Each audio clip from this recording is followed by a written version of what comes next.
When I was 15, my childhood friend was shot and killed a month before his 18th birthday. He wasn't the first young person I knew of that had been killed in this way, but it really opened my eyes and it just made me so angry. My friend Marvin joined a long list of young people that have been killed in my city, London, but also across the UK and other cities. For a long time, I didn't really understand fully how much violence had impacted my life.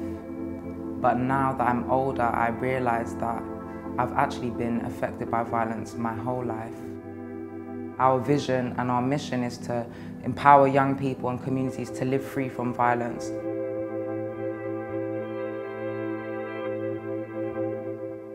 Jag har inte våld i min närhet.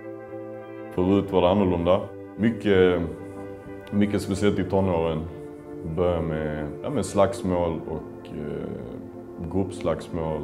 Mycket fotbollsrelaterat våld när jag var yngre. Och, sen blev det tyngre, det blev vapen ju äldre man blev.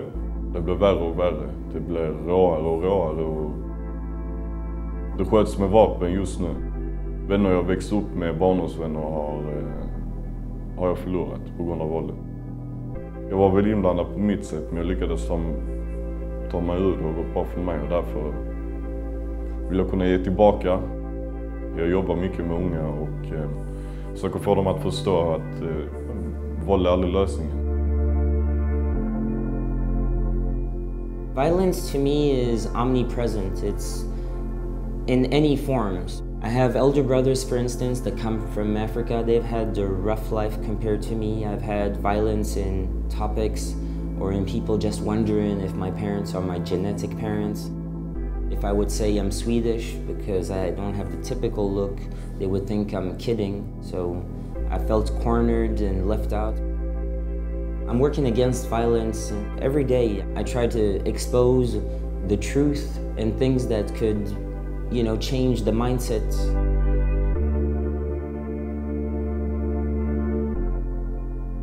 It was always kind of hard for me growing up because I was always quite androgynous.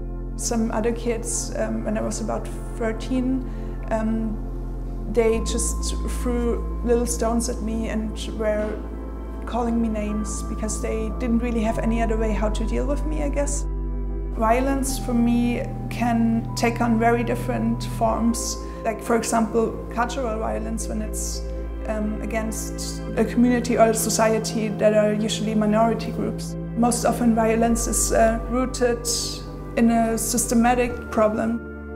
If we talk about the individual experiences, we can also talk about the structural solution.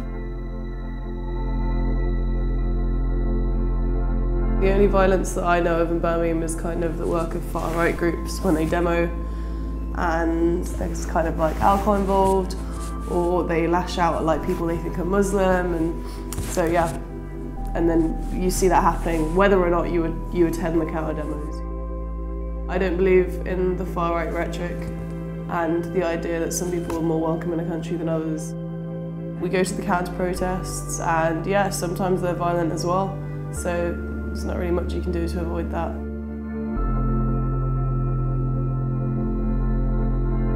Så lenge det krenker en annen person, så det vold. Der jeg pleide å leke ofte med mine venner da vi var barn, det var ofte mye vold. Og det har vært egentlig bare veldig mye vold rundt kriminalitet, som har mye med hvordan man ser på oppførselen sin og samfunnet, og at føler at det på en måte en ting man må gjøre da, for å få respekt, for å bli respektert, for å bli sett opp til, at man må være voldelig, stor, sterk. Jeg vil vise ungdommen på en måte at det finns bedre veier, bedre muligheter, att de kan bruka talentet sitt till nu. Jag och min lillebror, vi blev skjutna båda två. Min lillebror överlevde inte, men jag överlevde. Vi stod precis där vid porten när jag hade vapnet riktat mot mitt huvud. Precis innan första skottet skulle avlossas så han min lillebror knuffade bort den här personens arm så att skottet touchade mig på högra sidan bakom örat där. Jag trodde jag hade dött, men sen när jag kom tillbaka till medvetet så kom jag på min lillebror. Så vände jag mig om och då såg jag att min lillebror han stod där, 15 år gammal, mellan oss. Men ja, sen han fick ett skott i huvudet. Jag började springa från platsen. Jag hann inte komma så jättelångt faktiskt innan jag fick ett skott i benet. Sen fick jag 3 skott till. Det är det som har gjort så att jag sitter här. Jag och min morsa då, vi har den här organisationen Fuck våldet. Vi är ute och föreläser. Jag har liksom träffat mycket politiker. Jag medverkar i många så här panelsamtal, debatt. Försöker folk att förstå hur det verkligen är och hamna i våldet.